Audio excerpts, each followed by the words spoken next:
ओम तव कथामृतम तप्त जीवनम कविभिरीडितम कल्मषापहम श्रवण मंगलम श्रीमदाततम भुवि गृह्णन्ति ये भूरिदा जनाः। श्री श्री रामकृष्ण कथामृत। परलोक सम्बन्धे श्रीयुक्त केशव सेनेर प्रश्न। प्राणकृष्ण महाशय, परलोक की रकम? श्री रामकृष्ण। केशव सेनও ওই কথা জিজ্ঞাসা করেছিল।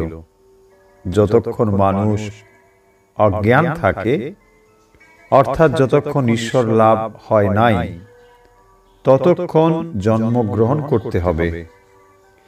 কিন্তু জ্ঞান লাভ হলে আর এ সংসারে আসতে হয় না, পৃথিবীতে বা অন্য কোনো লোকে যেতে হয় না। কুমোরেরা হাঁড়ি রোদ্রে শুকোতে দেয়, দেখনি? তার ভেতর পাকা হাঁড়িও আছে, আবার কাঁচা হাঁড়িও। গরু টরু চলে গেলে হাঁড়ি কতক কতক ভেঙে যায়। পাকা হাঁড়ি ভেঙে গেলে কুমোর সেগুলোকে ফেলে দেয়, তার দ্বারা আর কোনো কাজ হয় না।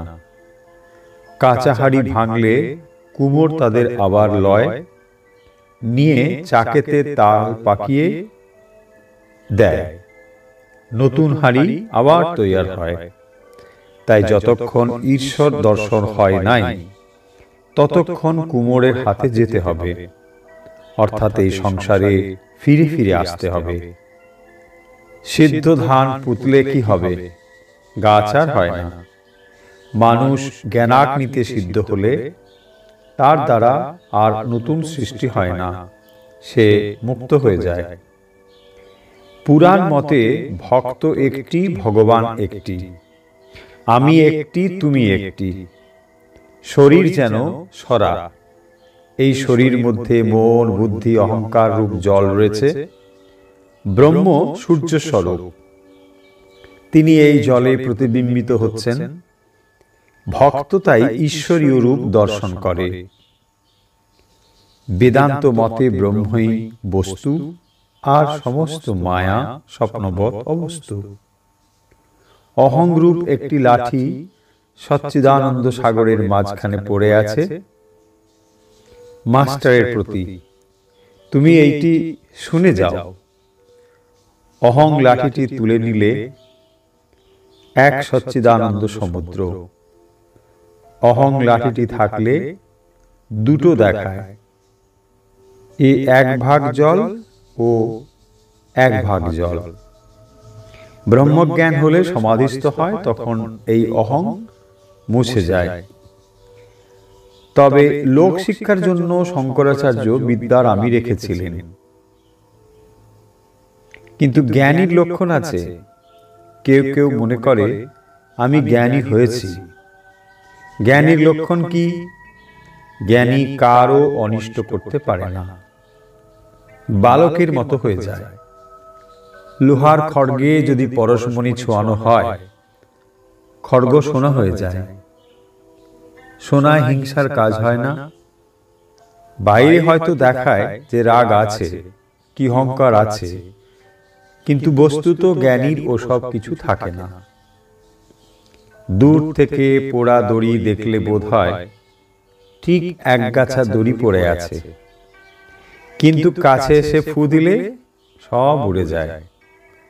ক্রোধের আকার, অহংকারের আকার কেবল, কিন্তু সত্যকার ক্রোধ নয়, অহংকারও নয়।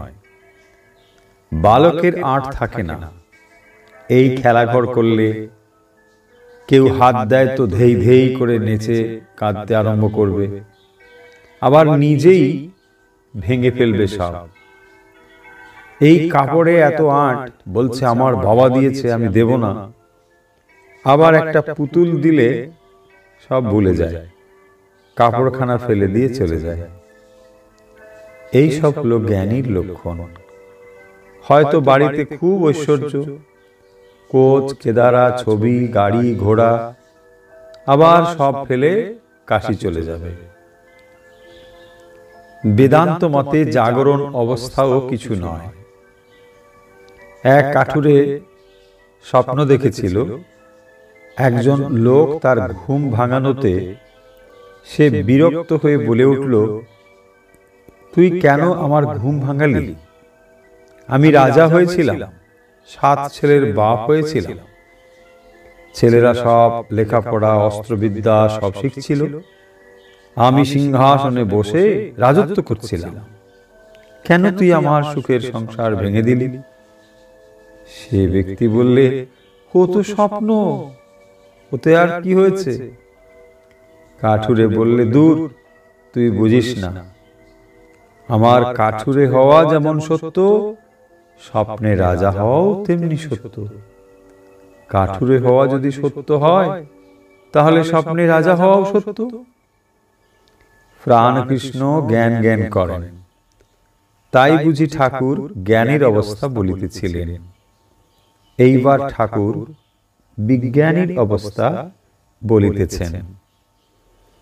ইহাতে কি তিনি নিজের অবস্থা ইঙ্গিত করিতেছেন? ওম নিরঞ্জনম নিত্যম অনন্ত রূপম ভক্তানুকম্পাধিত বিগ্রহং বৈ ঈশাবতারম পরমেশমিড্ডম তম রামকৃষ্ণম শিরসা নমামি।